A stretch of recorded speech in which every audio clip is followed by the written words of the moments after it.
नमस्कार दोस्तों, welcome back to my channel. तो दोस्तों, अगर आप इस चैनल पर नए होंगे तो प्लीज़ इस चैनल को लाइक, शेयर और सब्सक्राइब कर दीजिए। तो दोस्तों, आज हम बात करेंगे अफगानिस्तान के फाइनल चैप्टर के बारे में और हम जानेंगे कि कैसे एक वर्ल्ड के सुपर पावर कंट्री के प्रेसिडेंट ने कुछ ऐसे ब्लंडर्स किए जिसकी वजह से आज पूरा वर्ल्ड सफ़र कर रहा है और मोस्टली जो अफगानिस्तान के सिटीजन्स हैं वो काफ़ी हद तक सफ़र कर रहे हैं। और दोस्तों, इस वीडियो में हम ये भी बात करेंगे कि कैसे 20 सालों बाद आज फाइनली अफगानिस्तान से पूरे यूएस की मिलिट्री बाहर निकल चुकी है।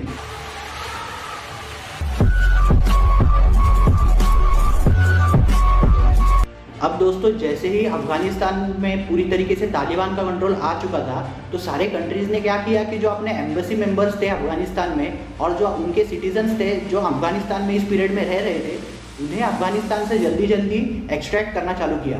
इसमें यूएसए और उनके अलाइज ने क्या किया कि अपने 3000 से 6000 ट्रूप्स डिप्लॉय कर दिए काबुल एयरपोर्ट पे।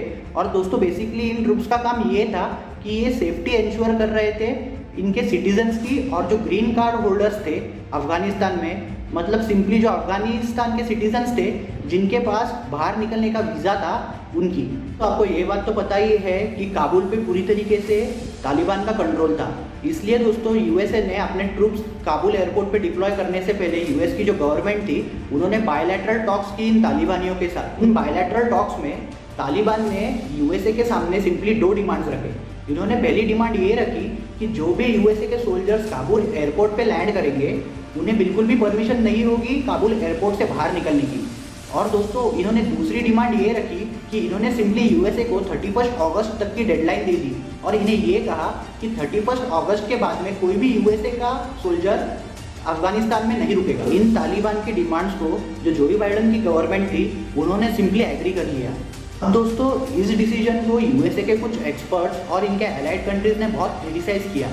और दोस्तों, इनका क्रिटिसाइज़ करने का मेन रीज़न ये था कि इन्होंने ये कहा कि इतना कम टाइम इनसफिशिएंट है, सारे जो नेशनल्स वहाँ पे फंसे हुए हैं और जो ग्रीन कार्ड होल्डर्स अफगानिस्तान में फंसे हुए हैं उनको बाहर निकालने के लिए। पर दोस्तों, बेसिकली सारे एक्सपर्ट्स को ये बात पता ही थी कि बाइडेन ने तालिबान के प्रेशर में आके ये डिसीजन एक्सेप्ट कर लिया।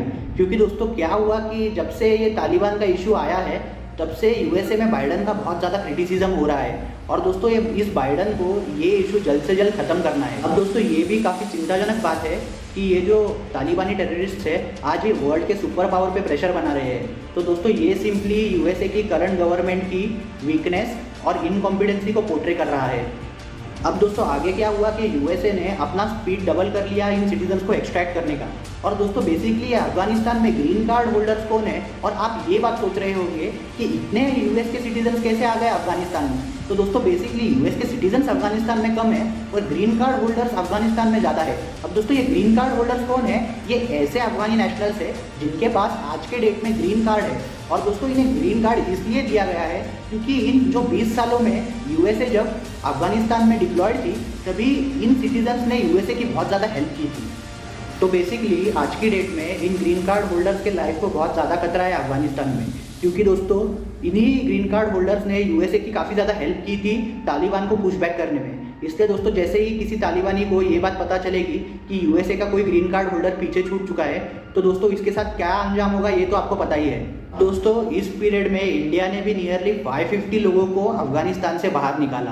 तो दोस्तों, इन 550 में से 300 से 350 इंडियन नेशनल्स थे और दोस्तों जो बाकी के लोग थे वो एक तो अफगानिस्तान के सिटीजन्स थे या फिर कुछ नेपाल के सिटीजन्स थे। अब दोस्तों, ये खबर कंफर्म नहीं है पर अप्रॉक्सीमेटली 10 से 12 ऐसे इंडियन नेशनल्स आज की डेट में भी है जो अफगानिस्तान में करंटली फंसे हुए हैं। और दोस्तों, इंडिया कंटिन्यूसली कोशिश कर रही है कि इन सिटीजन्स को भी कैसे भी करके अफगानिस्तान से बाहर निकाला जाए। इस पीरियड में क्या हुआ कि जो यूएसए के गवर्नमेंट ऑफिशियल्स थे और जो यूएसए की सीक्रेट एजेंसीज थी उन्हें ये खबर मिली थी कि काफ़ी हद तक पॉसिबिलिटी है कि इस पीरियड में कोई टेररिस्ट अटैक हो सकता है काबुल एयरपोर्ट पे। पर दोस्तों, प्रॉब्लम क्या हुई कि इस इशू को भी यूएसए की जो करंट गवर्नमेंट है उसके द्वारा बहुत ज़्यादा मिसमैनेज किया गया। और दोस्तों, इन्होंने कोई प्रॉपर एक्शन नहीं ली इस प्रॉब्लम को काउंटर करने में। और दोस्तों, आखिर में जिसका डर था वही हुआ 26 अगस्त को 7 बजे काबुल एयरपोर्ट पे सुसाइड बॉम्बिंग्स हुई। और दोस्तों इन बॉम्बिंग्स का सीधा रिजल्ट ये हुआ कि नियरली 100 से 110 इनोसेंट लोग मारे गए, जिसमें 13 यूएस के आर्मी के सोल्जर्स भी शामिल थे। अब दोस्तों ये जो अफगानी सिटीजन्स इस बॉम्ब ब्लास्ट में मारे गए, ये सिंपली ये लोग थे जिनको कैसे भी करके अफगानिस्तान से बाहर निकलना था और उनको एक पीसफुल लाइफ जीनी थी। और दोस्तों इनका अंजाम क्या हुआ ये आप जानते ही हो। तो दोस्तों टेररिज्म के वजह से ऐसे ही होता है और ऐसे ही काफ़ी ज़्यादा इनोसेंट लोग मारे जाते हैं।